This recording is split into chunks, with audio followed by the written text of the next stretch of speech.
Hey, welcome back to another episode of another Wow. another episode of the One Row. Hopefully, you guys are all having a beautiful, beautiful Sunday evening. Daylight savings time. Oh God, it's killing me. But I feel like we lost some daylight. Yeah, We lost a whole hour. But quite tired actually. Losing that hour was pretty painful last night. It really was. Josh the vegan, what is up? Slapshot, guys? how you doing? Natasha, how are you doing?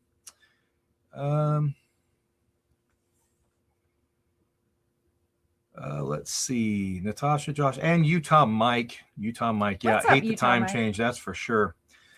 So so tonight we're talking about some of the gun law stuff. Put out a video a couple days ago talking about what's up, Irish Rover in Florida, talking about the changes in Virginia. It turns out I had two of the things that I said pass didn't, which was the 11% excise tax. Go there right away. I'm going to go there right away. So in the video, I said that the excise tax, the 11% excise tax passed. It did not actually. It got moved. It didn't get downvoted. They just moved it to 2027's plan discussions or whatever for the topics to bills to go after. And then also the, which is the other one? The 5-day waiting period one. That one also got moved to 2027. So that one didn't pass. So I actually went and edited the video today. So if you saw the video, like the first version of the video, which would be, I edited. So if you watched the video before today, then you got that bad information. I apologize. My research was off. Sorry, it happens. But I did correct it in the video. I did leave a pin and comment as soon as I realized the mistake, but I didn't want to take the video down. So instead, I just edited the video and trying to correct it. But I want to throw it out there. Yeah. So they did still pass the assault weapons, assault firearms restriction here in Virginia, which will go into place July 1st. So we have like 114-ish days, I think, until that goes into effect. And that, again, that's primarily targeting AR-15, AK style magazine fed, semi-auto, center fire weapons that can have basically attachments or folding stocks, et cetera, whether they be long guns or short guns or pistol versions, whatever you want to call it. So, but the real reason I want to talk about this topic tonight was kind of to build off of that video and really kind of focus in a little bit more on what's happening outside the state of Virginia and why, even though Virginia is clamping down, it may not matter in the long run. And there's a lot of reasons for that. And we'll get into that in just a bit. But before we do, Jamie, thank you for being on the live stream. Hey, guys. Haven't even opened up the floor to let you talk yet. Good to be here. Thanks for having me. I was a little under the weather last Sunday, so yes, I didn't get to be here. But and anyway, we just got done doing a Patreon-only live stream, yes, which we got to hang out with some of our Patrons for about an hour. Had a good time with them. Yeah. Had a free giveaway over there, which was a good time. Now, what else I was going to talk about? Oh, we're going to talk a little bit about Iran later, but we're going to talk about the gun stuff first. And by Iran, you should ask questions and let them kind of have the floor on some things about their thoughts. Yes, on what's happening. 100%, we will do that. Yes, that's a great idea. Thank you for that. So, one of the big things that the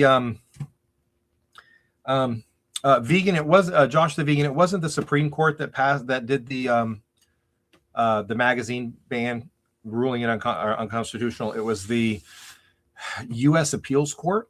And so Washington, D.C., because it's not a state, it doesn't fall under the normal the Circuit Court of Appeals. Like, here in Virginia, our cases would go to our gun cases would go to the Fourth Circuit.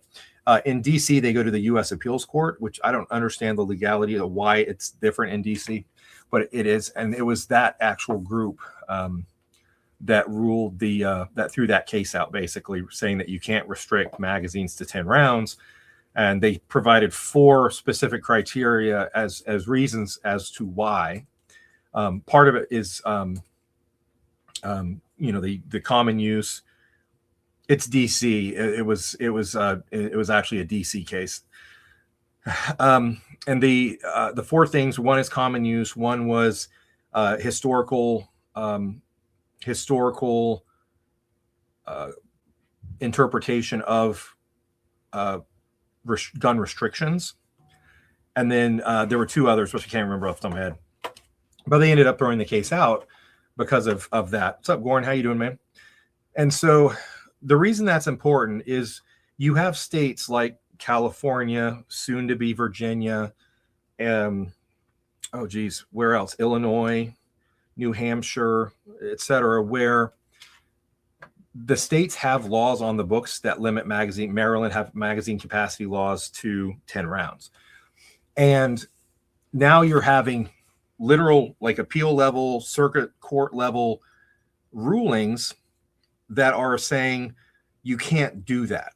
And when you have that real disparity in law between different states, that's when you're likely to get something to go to the Supreme Court. So when something goes to the Supreme Court, essentially goes into a holding pattern at the court, and then the court has to decide if they're going to actually pick it up and adjudicate it. They don't have to, it's up to them. And so there are several cases around, I know the Hawaii one is one that I think they're looking at that one this year, but there are some of these cases, but no, they haven't ever ruled on the magazine thing. The Supreme Court level hasn't. And so the reason why I say the DC ruling is amazing, because one, it's going to change the laws in DC. And it's not just the magazine law in DC, the magazine size. It's the registration, the whole registration policy that DC does for firearms, threw the whole thing out and basically said it's all wrong. Now, DC is going to have the option of either they're going to basically have to change the law, pass new law within the District of Columbia.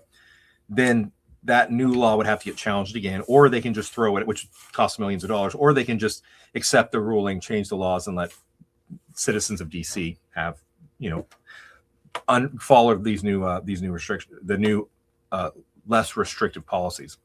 What's up, Alan Clark? The lawsuits can't come fast enough to stop these extreme new laws. Yeah, well, and that's the problem. Is like in Virginia, that's what I was trying to say in the video, and I say it so sloppy when I'm filming. I go back and I look at the editing. I'm like, man, I wish I could just talk better. It would be so much easier to do this if I could actually convey what I'm thinking more effectively.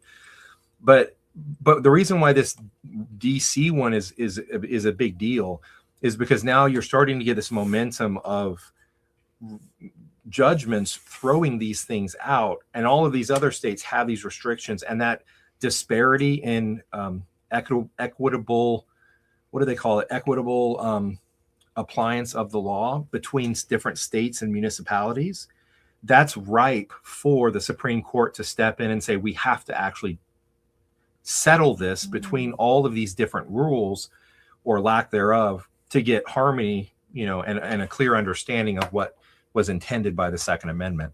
So the biggest thing about the DC ruling is that it's another driver that's going to hopefully force the Supreme Court to rule, to pick up a case that deals with magazine bans, assault rifle bans, etc. Because if we can get that to happen, that's when we can actually get, that's one of the few things that the Supreme Court, there was the Bruin ruling and the Heller ruling, which were huge for Second Amendment.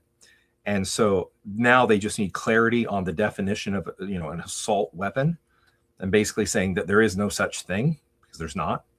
And then basically as part of that, hopefully it'll be part of the same case, because they tend to tie together. They'll be able to rule that there is no appropriate or inappropriate magazine size when it comes to the law. Yeah, that's very, very true. And that's one of the problems in Virginia. And honestly, it's that way in a lot of states now. You have the urban centers, which have, people who, a greater concentration of people who want to have Second Amendment restrictions. And then you have those who live out in the boonies, out in the sticks, a little more suburban, who tend to be much more open to friendly to the Second Amendment type laws. So Drew in Oregon says DC has only the police for their FFL, correct? I actually don't know. I've never I've never even been to a gun shop in DC. I haven't even bothered ever going, so I couldn't answer that one. What's up, VA Prepper? How you doing this evening? Welcome, welcome. What's up? And that's true, Alan. And that's one of the things. One of my favorite quotes, and I can't remember the guy who said it, but he said about democracy is that you're going to get what you vote for, and you're going to get it good and hard. And I think that's very, very apropos, because votes do have consequences, as you say. So, all right. So I got a question for you. What were you watching? I clicked on some DoorDash live stream, and I'm like, wow, people actually live stream while they're door dashing. Why not? Why not do that? He has like a ton of people on the thing. Yeah. You're not supposed to be watching what I'm doing. Well, I doing, wasn't. David. It just thought, I'm like, what in the world is happening on that computer over there? Anyway, so I would love to know. So there's a lot of times you hear politicians and they'll say stuff like, first of all, if you do enjoy our content, you enjoy hanging out with us, please hit that like button for us. It does help cue the algorithm when I do these types of things, and I put hashtags about the Second Amendment or about gun rights and stuff. It basically tells YouTube to not put this live stream out there. If you could put it out there, it'll help get this in front of other people who want to do that, or want to watch this kind of content. Josh the vegan, I don't even know who that was that I was watching. Thomas Crooks was. I clicked off so fast because I thought David he spotted me. He was the guy that. But he's literally just sitting in his car driving around doing DoorDash. He was the Charlie Kirk. Huh? The suspect in the Charlie Kirk case, I believe, was Thomas Crooks. Am I? Is that the right person, or am I thinking of somebody else? Who is Thomas Crooks? Oh, he was the first Trump assassination. Okay, that's what it was. I'm like, I can see his face, actually. I didn't know that. Sorry, my bad. Aiden Butler. Yep, that guy. I remember him, unfortunately. But anyway, yeah, so smash that like button. It does help us out. But I do want to know, I'd love some feedback from you guys, because a lot of times you hear politicians, you hear commentators, and they use the phrase common sense gun control. Can somebody explain to me? I understand what they're saying. I just think it's a load of malarkey. And I would love for somebody to tell me, what is that balance of common sense gun control? So type that in the chat. Because we're getting to this place where states that are friendly to the Second Amendment are very much outpacing the states that are against. And if you just go by pure data, the data is, to this point, is saying that it's better to have your average law-abiding citizen have firearms than to not. Sorry, Garen Wilson. Josh the vegan, common sense gun controls using both hands. I think that's a bumper sticker I've seen before, or something like that. It's good stuff. But anyway, so that's kind of the you've got the DC case that's come out. You have the Supreme Court is supposedly going to be picking up. I think they picked up some gun control case out of Hawaii, and they're going to be ruling on that soon. There's quite a few things that are happening in that in the legal world of firearms, and there's dedicated channels that have way better content, and they're lawyers, Second Amendment lawyers who and gun attorneys who have some great content about it. So I recommend you check that out.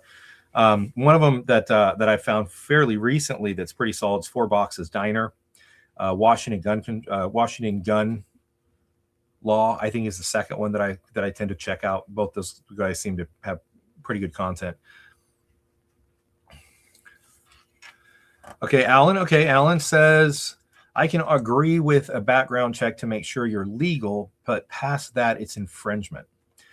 Fair enough. Yeah, I mean, I don't have a huge problem as long as there's no background check fee. Or if, yeah, because that's one of the games they play. Like in Virginia now, they're looking at the past the $500 suppressor thing, or I think they were looking at. I actually don't know if that one passed or not, but I'm pretty sure it did. And then, so if you want to go buy a suppressor and do the NFA paperwork, Trump took the NFA fee down to $0 from $200, and now Virginia's throwing a $500 one on top of it, on top of the zero federal one. And so that's something that they use. It's a game they use to try to price people out of firearms. I mean, that was the whole point of the $200 tax stamp that was in place for NFA items for years and years and years. Was back when it was passed, $200 was a fortune.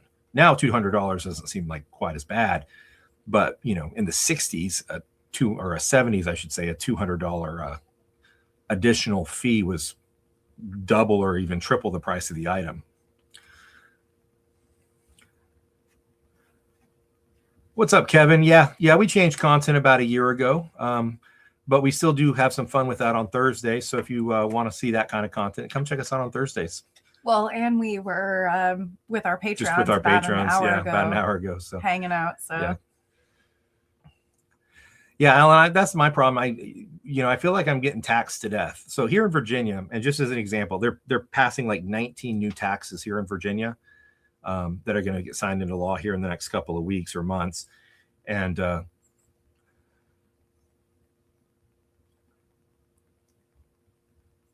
you smell that? What? I think dogs might have. Anyway, it's fun having dogs, guys. I'm just saying, it's fun having dogs. I don't think it.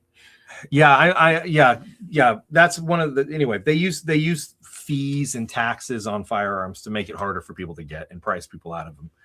What's up, Kristen's Vintage Home? How you doing this evening? Hey, Kristen. That's my daughter, everybody. All right, so. Red Hills Bourbon says pass a basic gun safety course and 2 universal background checks. Again, I don't have a huge problem with the background checks, and I'm gonna go check the dogs. You getting it now? Well, no, I got it, but I'm gonna go check the dogs. Maybe it's just me. Maybe that's just my smell, as I smell like dog crap. No, I mean, it's literally approaching. Anyway, fun times. So Natasha, the way that it works is, it's a great question. So it's not a dumb question at all. There are certain types of firearms and firearm components that you can buy out of state. Like if I went down to South Carolina, I could buy a rifle or a shotgun there, but I would not be allowed to buy a pistol. You have to buy a pistol. You have to be within your own state, or you can buy it somewhere else, have it shipped to your state, and then go through an FFL dealer. They're the people who are legally allowed to sell you restricted items, and then your local FFL would actually be able to. So I could go online, for example, and buy a suppressor, and it would get shipped not to my house. It would get shipped to a gun store near me, and then I would go there, do the paperwork. They would check me out, run the background checks and everything, and then I could pick up that suppressor there. So with suppressors, with pistols, short-barreled rifles, anything like that, you have to have it all done within the state you reside in and you're licensed in. Blame it on the dog, yeah. So yeah, the thing about the background checks, it's something I actually learned in making that video the other day. And I didn't know it until afterward, but green card holders are actually allowed to buy firearms. I did not know that. I figured you actually had to be a citizen to get firearms, but evidently green card holders are considered permanent residents, and permanent residents are allowed to buy firearms. Now, there may be some restrictions. Maybe they can't get NFA items, but nevertheless, I was kind of surprised by that the green card holders were able to do it. Now, aliens, people on work permits, they're not allowed to, but I thought that was interesting. I did not know that. Somebody said that in the comment. They're like, no, resident alien or green card holders can. I was like, oh, my bad. And I had to look it up, and they were correct. So here's the thing, Amber Royce, that's a great question. And again, I am not an attorney, nor do I provide legal advice. But I don't know if I can go down to South Carolina, or I can go to North Carolina or West Virginia or wherever and buy a rifle. So if I go buy an AR rifle, AR-15 pattern rifle, that's a full rifle, you know, a 14.5 pin weld or a 16-inch barreled rifle. Everything okay? Okay. So it's just me. It's just me that smells. Thanks for telling everybody and telling everybody on the live stream I'm stinky, Jamie. Yes. Ooh, it just got worse too. I know. No, I'm What just is kidding. that?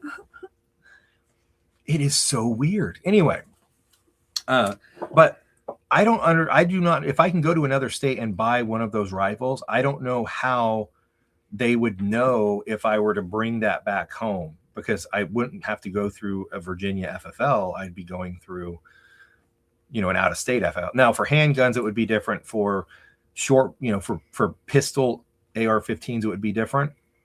I don't know how they, again, like, you know, could I just run over to West Virginia, buy some 30-round magazines and bring them back? Like, I don't know how they're going to enforce that, because again, there's no law against the possession of it. There's only a law against the, you know, sale, transfer, distribution. And if I'm in West Virginia, I'm following West Virginia law. That Virginia law doesn't follow me to West Virginia. And I don't think there's anything in the statute that says that a citizen of Virginia is not allowed to do something in a different state, because I think that would be an interstate commerce violation. So yeah, I don't know how they'd stop that one. I just don't. Maybe you know, I don't know how, you know, other than pistols, NFA items, you know, any kind of rifle, I mean, and obviously parts, you'd be able to get out of state. Even in the video, I even said I recommended buying like AR-15 stripped lowers, just blank lowers, so that you could make your own stuff down the road.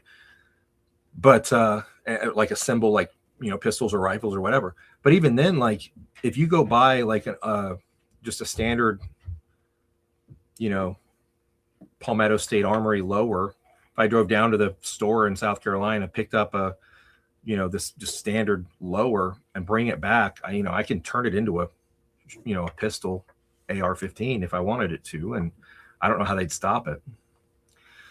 Do you believe these laws are unconstitutional? 100%. Yeah. The vast majority of them, at least the ones I talked about in the video. Yeah. I don't think there should be any prohibition on magazine size, or honestly, I don't think suppressors should be protected, or NFA items. I think suppressors are common use. I don't think it's literally a sound suppression device, and it's not, as any of you who've ever been at a range where somebody's using a suppressor, they're not silencers. That's a horrible name. I don't know why anybody ever used it, because they're still loud as crap. The very best suppressors you might be able to use without ear protection safely, but even in general, they're still fairly loud.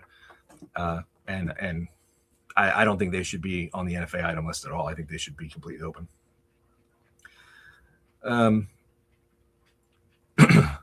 So the problem that Gun Dog, that's your second question is, if so, why is everybody worried about it? I believe they are unconstitutional. And I believe that if the Supreme Court were to actually get a case on these new Virginia laws and picked it up and decided to rule on it, they would rule in our favor. The problem is, it's going to take, you know, 3, 4, 5 years worth of legal back and forth to get to the Supreme Court, right? There'd be an initial case here in Virginia, then it would probably go to the Virginia Supreme Court, then it would probably go to the Fourth Circuit Court of Appeals. And then, if, you know, assuming all those levels ruled against us, then it would get to the Supreme Court, which would rule for us, because if you're still watching this video, you probably are on the side of the Second Amendment, or at least open to the idea of being on the side of the Second Amendment. And so, you know, it would rule in our favor, because the Supreme Court has become very clear of what they're doing a lot to clarify what the Second Amendment means. VA Prepper, the grandfather clause has been added and removed multiple times. Do you know where it stands now? Yeah. Where it currently stands is the grandfather clause allows you to hand down weapons to, you know, assault style weapons to family members, but you still can't sell them. That's the grandfather clause. What I think you're legitimately asking, or why is my brain not working right?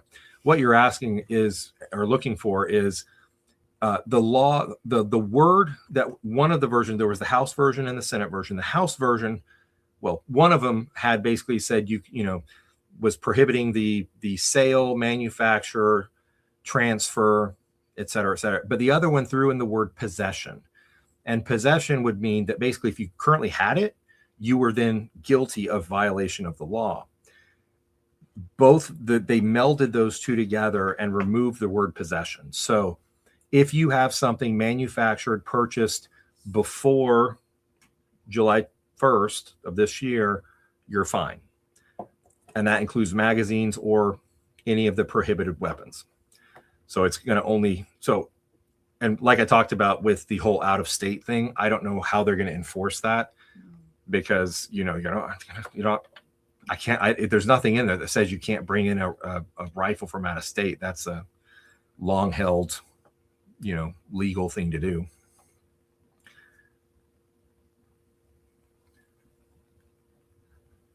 But how would it become? So, Jeremy, that's a great question. But because you're allowed to possess them and you didn't buy them here in Virginia, you bought them somewhere else. I don't know how they would actually have that become the criminal thing. Now, different states have different rules, but the verbiage that got passed in Virginia doesn't say anything about bringing in from out of state. So other states may have added loopholes or ways of stopping loopholes like that, but I didn't see anything in the Virginia one for that.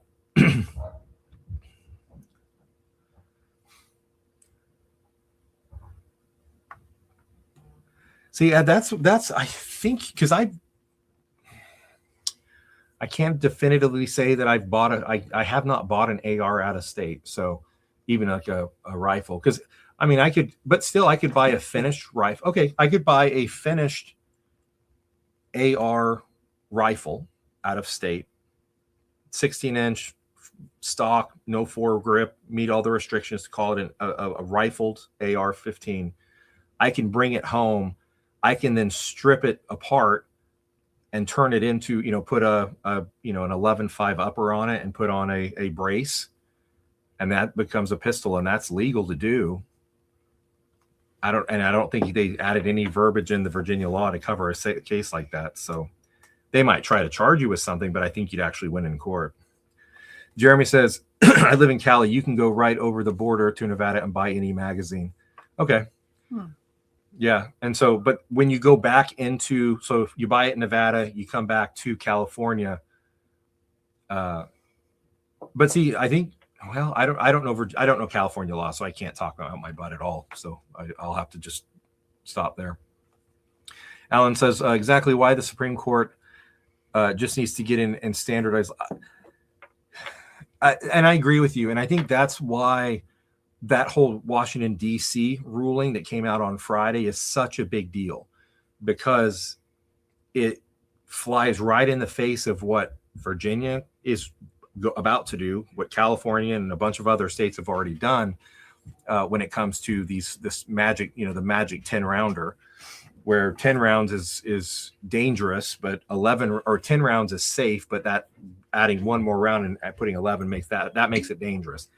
So I don't know. It's going to be interesting to see. I do believe the Supreme Court is going to, and the other thing too is there is a thing of locality. Some of the Supreme Court justices live in Virginia, some of the more conservative ones.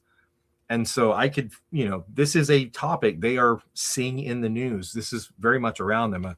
A gun law, no offense to Washington Staters or Hawaiians or whatever, that's very, very far. And it doesn't stare the Supreme Court justices in the face every night when they watch the news. The Virginia one does. Like, it's been all over the local news. So I could very much see them picking something up, just realizing that this is becoming a huge problem. Mm-hmm. Yeah, that's what I don't want to do is because if they wait to do the Virginia, lawsuits around the Virginia one, it's going to be 5-7 years before we see a ruling. I'm hopeful that some of the existing ones that are potentially in the docket or whatever are going to get picked up by the court. But that's the good news if they actually pick it up. Yeah, I hear you, Skeeter. I wish that that they get the hint of what it actually means.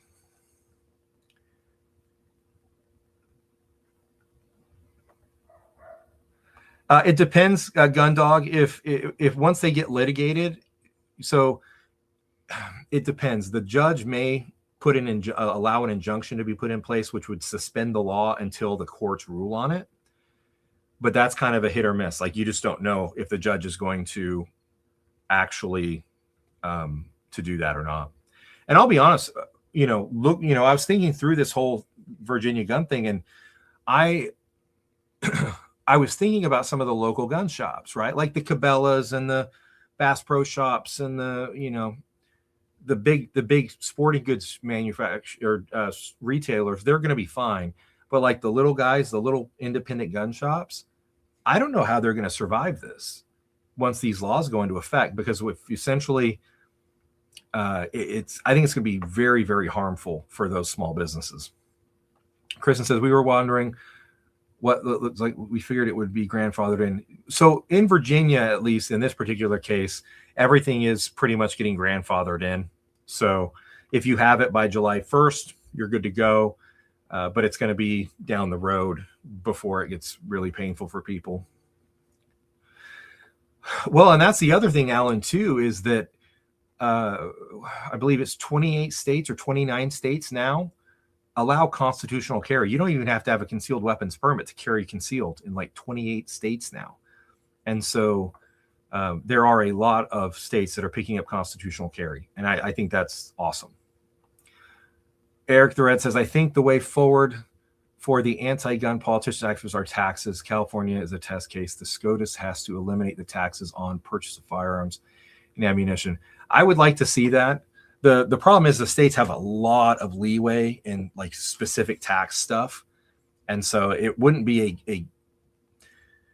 and that's what I think they're going to continue to pursue, because it's harder to stop, is the taxation of particular items. States are allowed to do that. So the Supreme Court essentially have to say that there's reason that it's against the law to add taxes to firearms. And I just don't know if there's legal grounds for that. I'd love to see it. Trust me. I hate taxes. So yeah. I can't. I've actually, through this, I've quit calling Virginia the Commonwealth, and I just call it another state. So nope, Kristen, we're not storing the collection down there. Luckily, I was going to just take all the stuff and buy a plot of land and put a little one of those little houses on it, and then store all the guns there in West Virginia. But because somebody doesn't want to move to West Virginia. You blame that on me. We both can't move to West Virginia. We got kids here. Well, we can bring some of the kid. I know. We don't have to. Well, that bring would this mean whole thing bring up. my kids, but then your kids wouldn't be there. Yeah, but I'd still be, same distance away from them, just a different direction. Yeah. Yes. All right. Dennis says, sorry, I'm late. You may have already touched on the. Dennis, you're only late because of the time change. I know. That's totally what's happening. Dennis, I actually had to call myself to the carpet at the beginning of the video because the 11% tax did not pass. That was a mistake I made. Yes. That and the 5-day waiting period. Both of those were misstatements in the video. I should have said those. I told him. I corrected him. Yeah, she corrected me on the gun law. He was right. That's right. And so I've since edited. I left a pinned comment as soon as somebody pointed it out to me that I had made that mistake. And I left a pinned comment on and in the description. But then I actually cut that part of the video out today so that it would be accurate, because I hate having stuff out there that's not accurate. So my bad. The 11%, we may still face the 11% and the 5-day restriction, but they got pushed to 2027's list of things they're looking to do. So we'll see. Kristen said she was hoping we would store our collection with her, with them. I know. We don't trust Jordan. He'll get it out and like play with all the. Oh. Well, I had a friend who, around here, we live outside DC, and people will have to go on, foreign assignments and stuff like that. And so one of my friends him and his wife ended up getting, she got assigned to do something in Italy. And so they went to live in Italy for 3 years. And he went with her as the spouse. And he just, he didn't work for the government, but she did. and he ended up storing his firearms at a buddy's house, or at I don't know actually where he stored the firearms, but he actually had me hold his ammo. So I ended up storing his ammo for 3 years while he was out of the country, and that happens quite often.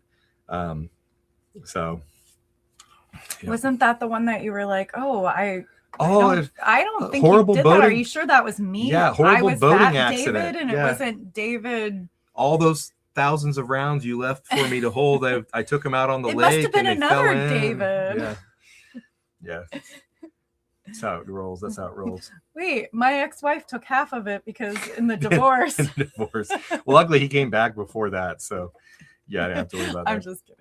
All right, G-Man says, just want to say, hey, just got off VCDL's broadcast. I need to eat, but want to say, well, thank you for hopping on. Appreciate that. Man? Hey. Yeah, I did fix the 11% tax. I cut it out. I didn't know that you could actually edit videos after you uploaded them. I know. So I knew that, she was like, oh, if you need to fix it, then just go cut it. Behind every good man. Behind a good YouTuber is a wife who knows how to do better YouTube than he does. No.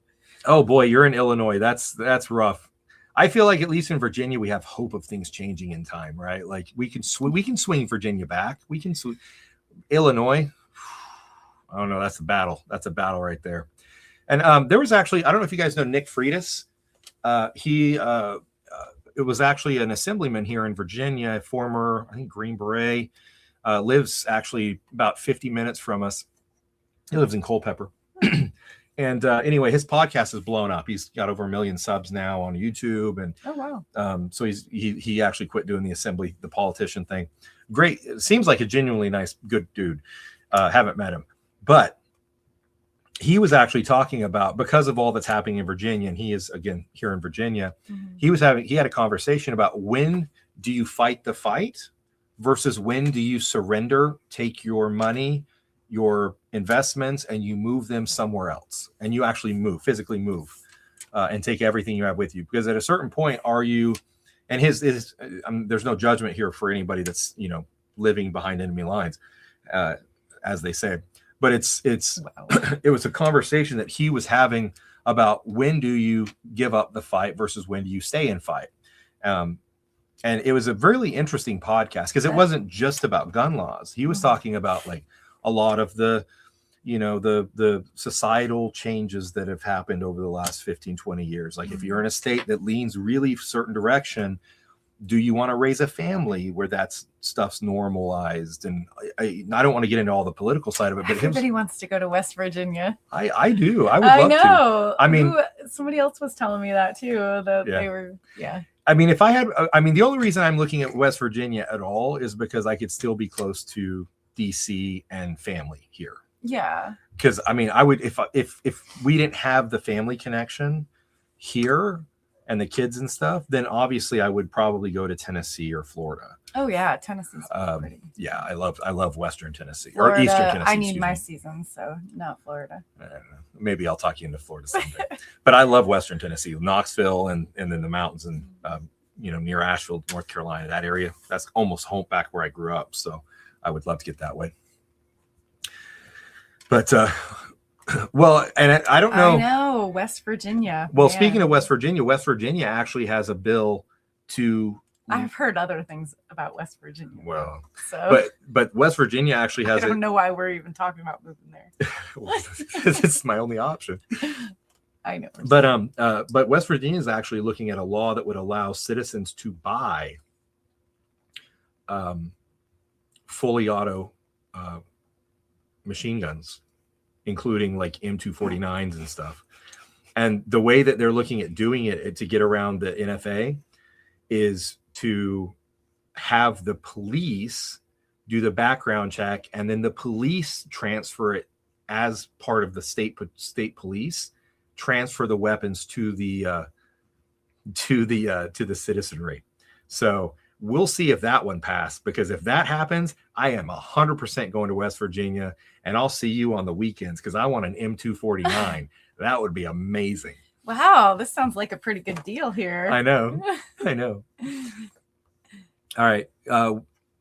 Yeah, and that's one of the good things about what's happening in Virginia it not just from the Second Amendment side, but from all of the other laws they're looking at passing, the redistricting, all the new taxes they're trying to pass. I think that they got the legislature and they got the executive branch, and they're going hog wild and they're passing what they want to pass. And I think the voters it's too much, too soon, too fast. And I think that they're going to have a hard time in the next election, at least at the local level. Yeah. All right. People heading to Tennessee. Yeah, I would. Yeah. Tennessee's beautiful. I love it there, yeah. man. I don't know if I do North Carolina. I think there's parts of North Carolina that are beautiful, but there's also a lot of North Carolina is nearly a purple state.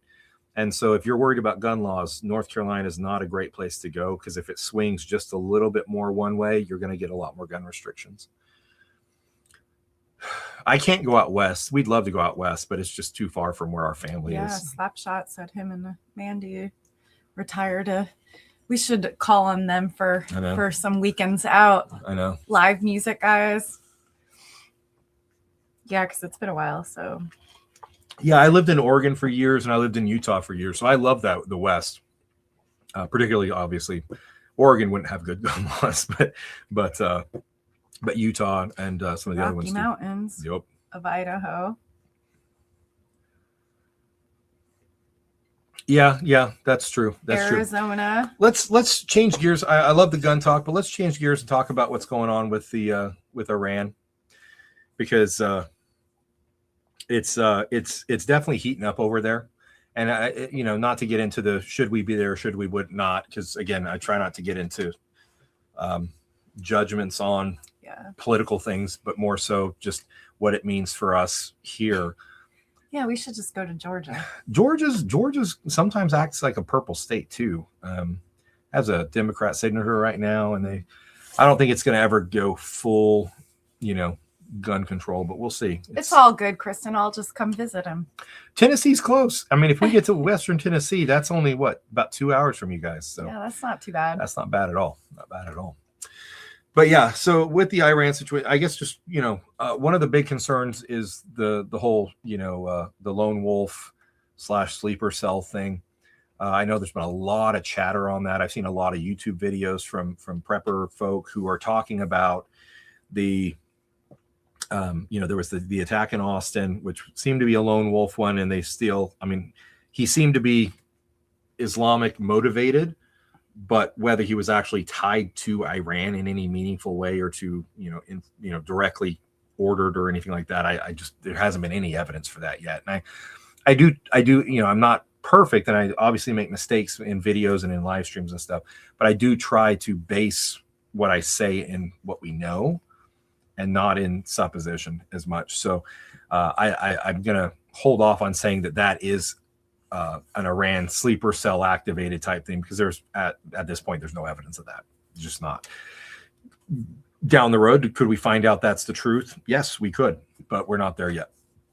So, but when we're looking at Iran, what is that? Yeah, I don't know. It clicked on something. She's distracted me, guys. She's coming to the wildest YouTube videos. Anyway, so excuse me. But yeah, so but there are as we dig into a little bit more about the whole sleeper cell thing, there's real worries of that being a thing. And what do I think is the likelihood of it? If I had to actually put a number on it, I'd say it actually, as a percentage, day to day is fairly low. You're still more likely to get killed in a car accident on your way to work than you are, shot by a masked gunman or something like that. Much less an actual terrorist here in the U.S. It's possible, yeah, but it's just not a high likelihood. I think that we're seeing oil has jumped up in price drastically over the weekend. Really, I think it was about before this all started, we were in the 70s, and then it jumped up to the 80s. And then now it's, I think, just somebody posted in our Patreon only live stream that they just hit 110. So it's going up. And I predicted in my first Iran video that it would, probably hit over 100. I didn't, don't know how high it's going to keep going, but it's definitely going up. So watch those gas prices. I think we'll probably see national averages in the high $3, $3.75-ish range by the end of this week. So look for ways to reduce your travel as much as you can, just for the fact that that's going to add up quick. Now we've all of you have experienced $4 a gallon gas national averages. I remember, was it during? I think it was toward the end of the Obama administration, because I was still down in, or no, I was here in DC. But yeah, I remember paying $4.25 for a gallon of gas. Oh yeah. And so we've seen it before, and we can deal with it. But that price over, we've had steady $3 national average gas, average around $3 for years now, even under Biden into this Trump presidency. So it's been pretty stable, and this is going to definitely bleed into the economy because, as you know, everything ships by oil. So Luxaholic says the One Row sounds like a fire winery. The only problem with that is we hate wine. Neither. Yeah. Kind of like used to like Moscatos, but yeah. I hate wine. I do not like wine at all. And beer's not my. I don't do that either. I can't do either one of them.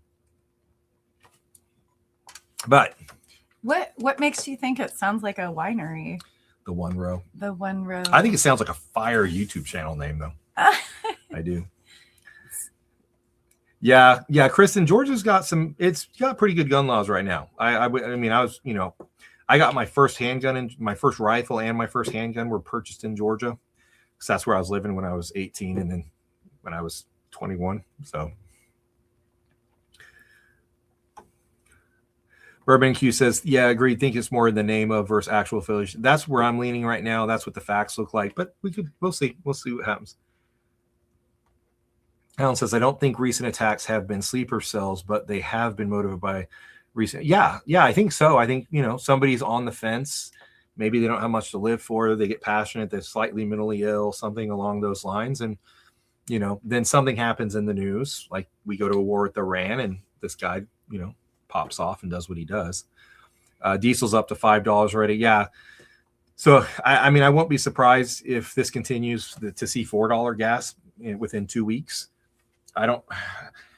Right now, here's the biggest problem with it is, Trump is trying to, they talked about insuring tankers. I don't remember the act, but there's using some kind of part of the federal government to insure the oil tankers that are trying to go through the Strait of Hormuz from the Persian Gulf to the Indian Ocean. Mm-hmm. And that's where, they're worried that Iran's got mines, or they're going to put mines and sink the ships, fly drones into the tankers and stuff. And so everybody's kind of trying to stay away from that area. And so the military's talking about escorting the tankers through. They're talking about providing insurance for the tankers, because that's the problem, is that the shipping companies are saying they're not going to give the insurers are not going to provide insurance to these tankers that are holding millions and millions of dollars worth of oil that might get sunk. Yeah. So they're not wanting to insure that so the government saying that, hey, we'll guarantee that their safe travels and provide the insurance for that part of the journey. And if that can stabilize and the traffic can start going through the Strait of Hormuz again, then the price will stabilize. One of the things that I talked about in the second Iran video I did, where I kind of talked about how, like, my scorecard of what I got right and what hasn't been decided yet and whatnot. One of the things that is the concerning is the Kurds from there were a bunch of Iranian Kurds. They're Iranian citizens, but of Kurdish descent, that went to Iraq to escape persecution, etc., from the IRGC in Iran.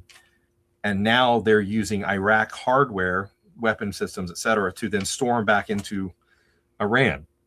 And so it looks like essentially Iraqis going into Iran and attacking. And that's one of the ways where you can see a very, very much see this thing escalating out of control, is if in the vacuum that we're creating in Iran, if Iraq or some other neighboring country decides to try to come in and take advantage of that and claim certain portions, the Kurdish part, for example, of Iran, that would actually potentially lead this into a much, much larger conflict. Let's see. Irish Rover in Florida says, I remember the gas restoring gas rationing in the 70s. See, that was before my time, and that is wild to me to think that you could only get gas on certain days depending on your license plate number and stuff. Like that's crazy. I mean, I know it was a real thing, but it's just crazy to me. I was born in 78, so yes. Tell him the truth, David. All right, I was born in 54. No. I'm just kidding. Wait, you're that old? I know. Oh, geez. You All right. lied to me about your age. Alan says we're going to have to have control of the strait in a couple of weeks at most. Prices will tank soon. I hope you're right. Like, I hope that once things stabilize, the pricing will go back down.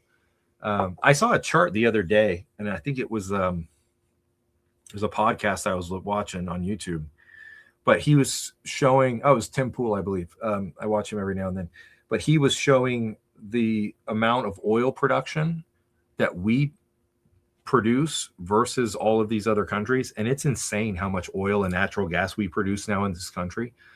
It's actually boggling how much we produce. And so, we don't import Middle Eastern oil, but it does affect the global price of oil when this disruption happens in the Middle East. Garrett Pearson, yes. Yeah, we are. Both of us. Yep. Don't make it a big part of the channel, but we are. Lord Sauron, this summer I am fleeing Massachusetts to move to Tennessee. I am jealous. Where are you going in Tennessee? Oh, I'm jealous that they're in Massachusetts too. I feel like I'm jealous in both rounds there because I like Boston. I am never moving to Boston. We're it's never a fun city moving to visit, Boston, but I love the it's a Red fun city Sox. to visit. Yeah. David took me to the Red Sox game. Was it 2020 or 2019? 2019. Yeah. Summer of 2019. Took me to my first Red Sox game at Fenway Park. So, but yes, and Tennessee is beautiful. So I'm jealous in all different ways because. Yeah. But. So Derek says, I have a basic understanding of how gas prices are set, but we now have access to Venezuela, so it should have limited the spike. We're saying it will in time. The reality is so Venezuelan oil and Iranian oil were both essentially black market oil. They weren't being traded on the petrodollar, and as part of the whole petrodollar OPEC system that we've been running on for decades now. But certain countries like China or somewhere else would still buy Venezuelan oil, they'd buy Iranian oil, and they would trade it directly from currency to currency and not go through the petrodollar. Now with Venezuela playing ball with us after we took Maduro out, and then the vice president, now president, she has basically, what is her name? Sheinbaum? I can't remember what her name is. Yeah. But she's playing ball because she doesn't want to get picked up by the Green Berets or by Delta Force. I mean, nobody wants to get woken up by Delta Force in the middle of the night. And so she's playing ball with us. And so the Venezuelan oil will end up going through the petrodollar. It will end up going through the legal channels. And so that will help drive the price of oil down or stabilize. It's just not there yet. Part of it is that when Venezuela confiscated all of the corporate oil leases back in the early 2000s, when they did that, they basically have been producing less and less oil every year because they don't know how to do it. And so once the companies get back in there, they stole a bunch from literally from Exxon and what is it? The British Petroleum. What is it? Company's called? I can't even remember what it is. BP. Duh. Thank you. I'm spacing out. But yeah, but when they did that, they kicked those companies out, seized everything. Now that once those companies get back in there, get their leases back and start raising the production, and it's going through the legal channels, it will help stabilize. And for those of you there are a lot of people that may be asking, well, what does Venezuela, does Panama Canal, does Greenland, does Iran, is that all tied together? And again, I'm not a big conspiracy guy, I'm not, but yes, they all are tied together. It's not a conspiracy thing, because if you think about it, whether you agree with President Trump or not, again, it's not a judgment thing. But I think what he's doing is he's trying to secure the Western Hemisphere. So he wanted to pull, whether you agree with it or not, He wanted to pull Panama back into our sphere of influence and kick China out. He wants Greenland so that we can control or have better access and control over the Arctic Ocean. And then getting Venezuela and Iran essentially squeezes China, because China has very, very, very little oil production of its own. It has to import millions and millions of barrels of oil a day. And so it's all to squeeze China, to keep them from going after Taiwan. Or if they do go after Taiwan, it's so that they don't, we can basically squeeze them. So even further, because we can just barricade the Strait of Hormuz or the Malacca Strait off of Indonesia. And then it would be, they would essentially have no oil unless they took out our embargo or our blockade. So I think it is all part of a plan, whether you agree with it or not. I think it is part of that plan. I'll say it that way.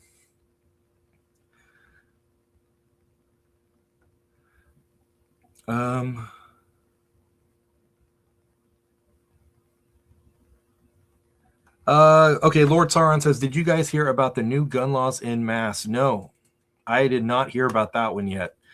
That's one I've not really. Sauron, I'm a Massachusetts LTC instructor, and they want us to teach suicide prevention, use of force, state law, conflict, none of which I'm qualified to teach. Yeah, that's okay. That's interesting. I didn't know anything about that one. No, I mean, some states are so far gone when it comes to the Second Amendment that it's hard to, they don't make the news. You know what I mean? Like if California passes yet another gun control law, okay, California, do your California thing. And so it didn't make my, any changes in Massachusetts didn't make my radar. But I'm sorry to hear that. That sounds really frustrating and interesting. It's an interesting one. I hadn't thought about that one. So shouldn't that have been positive for the futures markets? In time, but the future benefit of Venezuela versus the current crisis in Iran is the crisis in Iran outweighs it, just because Iran produces so much more oil than Venezuela to the market, or not just Iran produces to the black market, but what they're stopping from coming from the other Gulf states.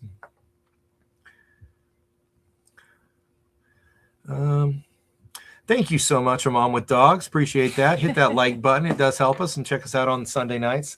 If you want to go see a fun dog channel featuring our puppies and her, go to a Mom with Dogs.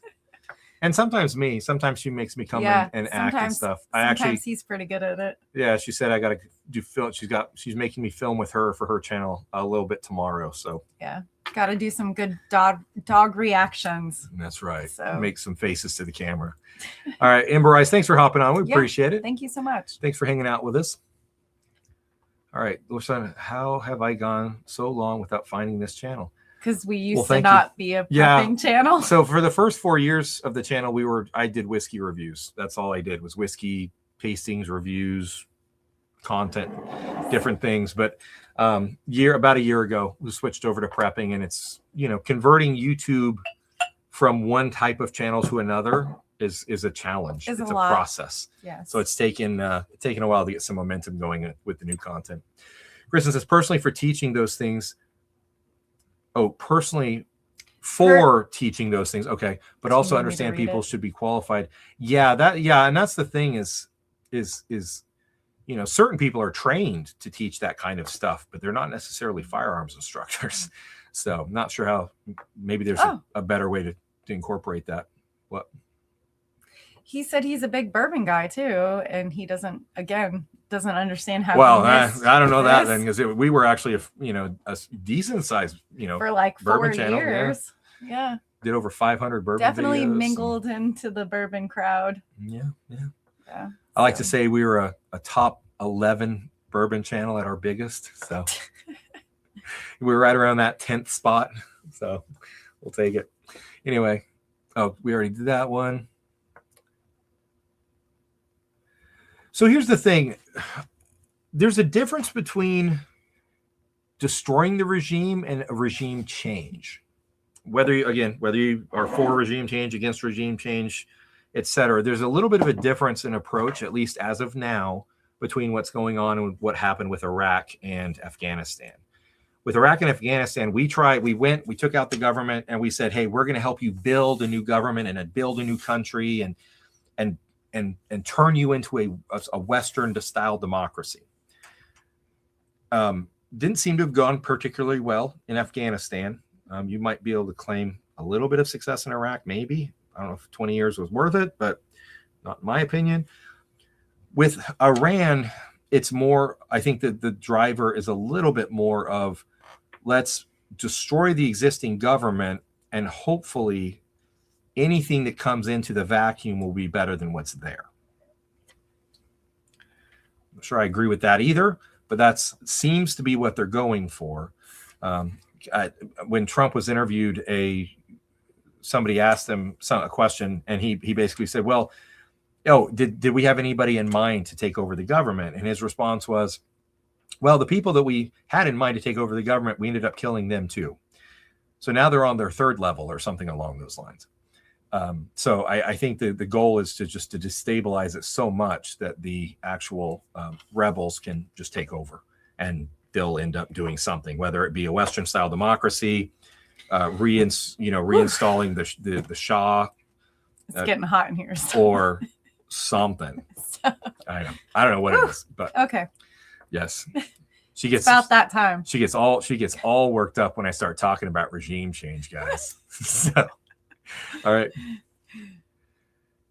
Weird. My comment get deleted. Eric the Red. What comment? Try it again then. Yeah. I don't know. I didn't delete anything. We haven't deleted anything. I promise. It's possible. We do have some content moderation on, but I don't know what you said that would have triggered it. Yeah. What did you say? Eric, let's hear the real story.